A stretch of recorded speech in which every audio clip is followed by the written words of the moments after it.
नमस्कार विद्यार्थियों, श्री महावीर शिक्षण संस्थान की ऑनलाइन क्लासों में मैं आर के मनोहर आप सभी का हार्दिक स्वागत करता हूं, अभिनंदन करता हूं। प्यारे विद्यार्थियों, हिंदी साहित्य की व्याकरण में हम पढ़ रहे थे अलंकार, और अलंकारों में दो अलंकारों की चर्चा हम कर चुके हैं।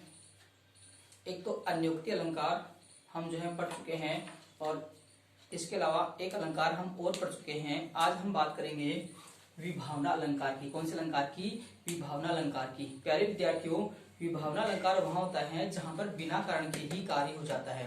जहां पर कोई कारण नहीं होता है लेकिन बिना कारण के ही काम हो जाता है, वहां विभावना अलंकार होता है। तो आइए हम इसके लक्षण देखते हैं और उदाहरण देखते हैं। प्यारे विद्यार्थियों, लक्षण की अगर हम बात करें तो काव्य में जहां कारण का अभाव होने पर भी कार्य संपन्न होना प्रदर्शित होता है।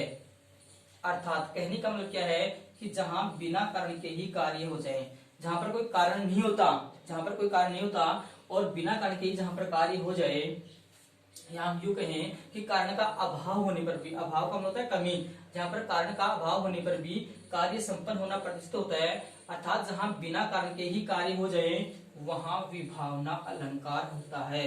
कौन सा अलंकार होता है? विभावना अलंकार होता है।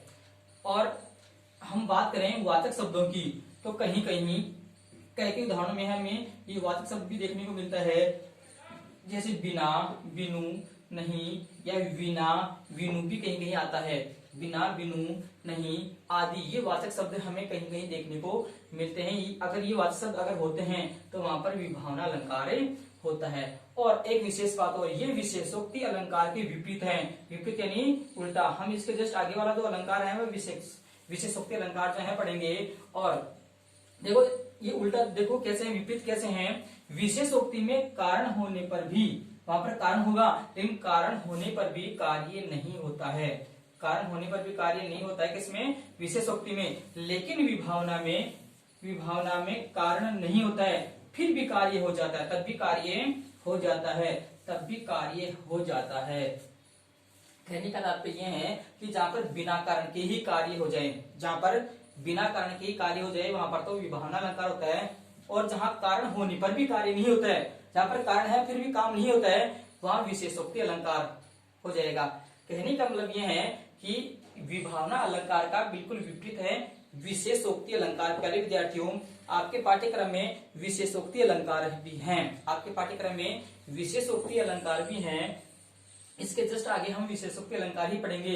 तब जब हम विभावना अलंकार के बारे में पढ़ेंगे तब हमें विशेषोक्ति अलंकार के लक्षण भी पता चल गए हैं। कहने का मतलब ये है कि ये दोनों अलंकार जो हैं ये एक दूसरे के विपरीत होते हैं। विपरीत कैसे होते हैं, एक बार हम फिर से देख लेते हैं।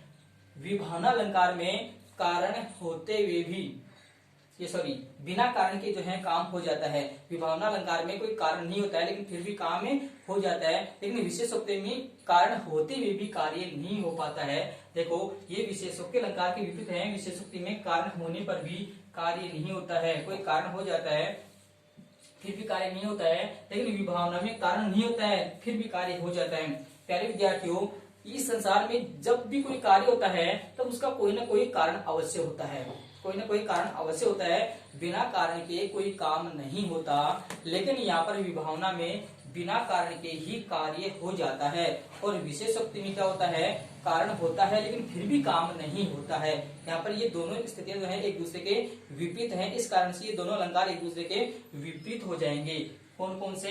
विभावना और विशेषोक्ति। विभावना अलंकार का उल्टा है विशेषोक्ति अलंकार, और विशेषोक्ति अलंकार का उल्टा क्या हो जाएगा? विभावना अलंकार। एक बात फिर से मैं आपको बता देता हूँ कि जहां पर बिना कारण के ही कार्य हो जाता है वहां विभावना अलंकार होता है, और जहां पर कारण होने पर भी जो है कार्य नहीं होता है वहां पर जो है विशेषोक्ति अलंकार होता है। तो देखो हम उदाहरणों के माध्यम से समझते हैं विभावना अलंकार। देखो कहाँ होता है। पद बिनु चले सुने बिनु काना, कर बिनु कर्म करे विधि नाना। प्यारे विद्यार्थियों, बहुत अच्छा उदाहरण है ये विभावना अलंकार का। पद बिनु चले सुने बिनु काना, कर बिनु कर्म करे विधि नाना। यहाँ पर देखो जो परमात्मा परमेश्वर है, जो ईश्वर है, उनके बारे में कहा गया है कि जो ईश्वर है वो जो है बिना पैरों के ही चल लेता है। पद बिनु, पद यानी पैर, बिनु, बिनु यानी बिना, ये देखो ये वाचक शब्द है यहाँ पर बिनु, पद बिनु, बिना पैरों के ही चल लेता चले, सुने बिनु काना, और बिना कानों के ही सुन लेता है। परमात्मा जो परमेश्वर है बिना पैरों के ही चल लेता है और बिना कानों के ही सुन लेता है। और कर बिनु, कर का मतलब होता है हाथ, कर का क्या होता है हाथ, हाथों के बिना कर्म करे, कर्म यानी काम कर लेते हैं। विधि नाना, विधि यानी कई प्रकार के, विधि नाना कई प्रकार के जो है कार्य कर लेते हैं। कौन? परमात्मा परमेश्वर ईश्वर के बारे में कहा गया। यहाँ निराकार ईश्वर का वर्णन है। किसका वर्णन है? यहाँ निराकार ईश्वर का वर्णन है, उसके बिना पैरों के। देखो यहाँ पर पैर नहीं है फिर भी चलने का काम किया जा रहा है, यहाँ पर कारण नहीं है फिर भी जो है कार्य हो रहा है, अर्थात बिना कारण के कार्य हो रहा है। यहाँ बिना पैरों के चलने की बात की गई है, बिना पैरों के चलने की बात की गई है, बिना कानों के सुनने, बिना कानों के सुनने तथा बिना हाथों के काम करने का वर्णन किया गया है। अतः यहाँ कौन सा अलंकार है? विभावना अलंकार है। कौन सा अलंकार है? विभावना अलंकार है। बिना कारण के कार्य हो रहा है, यहाँ पर बिना कारण के कार्य हो रहा है, पैर नहीं है फिर भी जो है चलने का काम किया जा रहा है। अब बिना पैरों के चलना असंभव है, लेकिन यहाँ पर जो है पैर नहीं है लेकिन फिर भी चलने का काम किया जा रहा है, कान नहीं है फिर भी सुनने का काम किया जा रहा है, हाथ नहीं है फिर भी कार्य करने का काम किया जा रहा है, और वो भी कई प्रकार के कार्य किए जा रहे हैं। लेकिन ये बात जो है निराकार ईश्वर के बारे में कहा गया है, जिनका कोई आकार नहीं है, जिनका कोई रंग रूप नहीं है, आकार प्रकार नहीं है, उस निराकार परमात्मा परमेश्वर का यहाँ पर वर्णन किया गया है कि वह बिना पैरों के तो चल लेता है, बिना कानों के सुन लेता है, और बिना हाथों की कई प्रकार के कार्य कर लेता है। अतः यहाँ पर विभावना अलंकार है। तो आइए विद्यार्थी हम दूसरा उदाहरण देखते हैं विभावना अलंकार का। नाच अचानक ही उठे बिनु पावस, बिनु पावस बन मोर।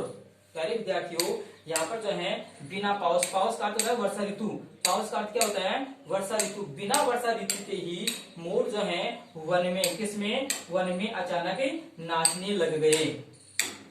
देखो ऐसा कहा जाता है कि जंगल में मोर जो है वर्षा ऋतु में ही नाचते हैं। कौन सी ऋतु में नाचते हैं? वर्षा ऋतु में ही, यानी बारिश की ऋतु में, जिसे हम बोलते हैं पावस ऋतु में ही। लेकिन यहाँ पर पावस ऋतु भी नहीं है, बिना पावस के यहाँ पर अचानक मोर नाचने लग गए। प्यारे विद्यार्थियों ऐसा कहा जाता है कि एक बार भगवान श्री कृष्ण जो है जंगल की ओर जाते हैं। किसकी ओर जाते हैं? जंगल की ओर जाते हैं। तब मोरों को जो है काले बादलों का आभास होता है। मोर ये अनुमान लगा लेते हैं कि ये जो भगवान श्री कृष्ण है ये काले बादलों के समान है, या हम यूं कहें भगवान श्री कृष्ण का जो रंग है वह काला है या सांवला है, इसलिए तो हम उनको श्याम भी कहते हैं। इसीलिए हम उनको क्या बोलते हैं? श्याम भी बोलते हैं, या घनश्याम भी कहते हैं। क्या कहते हैं? घनश्याम भी कहते हैं। भगवान श्री कृष्ण का एक नाम क्या है? घनश्याम, अर्थात काले बादलों के समान या काले बादलों के जैसे। तो जो है बिना वर्षा ऋतु के ही मोर जो है वन में नाचने लगे। और यहाँ पर देखो वाचक शब्द भी आया है बिनु। यहाँ बिना वर्षा ऋतु के, यहाँ बिना वर्षा ऋतु के अचानक मोर के नाचने की बात की गई है। अतः यहाँ पर विभावना अलंकार है। कौन सा अलंकार है? विभावना अलंकार है। तो प्यारे विद्यार्थियों इसके अलावा देखो और विभावना अलंकार कहाँ कहाँ होता है? कहीं कहीं कल्पित कारण, कल्पित यानी कल्पना का जो कारण होता है, कल्पित कारण तथा अपर्याप्त कारण होने पर भी कार्य का होना वर्णित किया जाता है। वहां पर भी जो है विभावना अलंकार होता है। कहीं कहीं कल्पित कारण, या हम यूं कहें अगर कोई कवि कोई कल्पना करता है तो उस कल्पना के कारण या अपर्याप्त कारण होने पर भी कार्य का होना वर्णित किया जाता है, वहां पर भी विभावना अलंकार होता है। जैसे क्यों न उत्पात हो ही बेदिन के झुंड में, क्यों न उत्पात हो ही बेदिन के झुंड में, कारे घन उमड़ी अंगारे बरसत हैं। प्यारे विद्यार्थियों यहाँ पर एक युद्ध क्षेत्र की बात की गई है। कौन से क्षेत्र की बात की गई है? युद्ध क्षेत्र। बेरिन, बेरिन दुश्मन, दुश्मनों के झुंड में जो है क्यों उत्पात नहीं हो रहा है? क्यों न उत्पात, उत्पात यानी उत्पात होना, है ना, लड़ाई झगड़ा होना। कारे घन, कारे घन यानी काले बादल, उमड़े, उमड़े यानी उमड़ने पर, अंगारे बरसते हैं, अंगारे बरस रहे हैं। काले बादलों के उमड़ने से अंगारे बरसने की यहाँ पर बात की गई है, कल्पना की गई है। देखो यहाँ युद्ध क्षेत्र में शत्रु सेना में उत्पात होने का कारण, उत्पात होने के कारण जो है काले बादलों द्वारा अंगारों की वर्षा होना बताया गया है।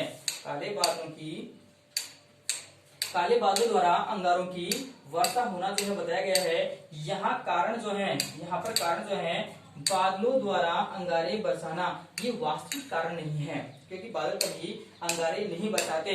बादल तो हमेशा वर्षा करते हैं, सुकून देते हैं, शांति देते हैं।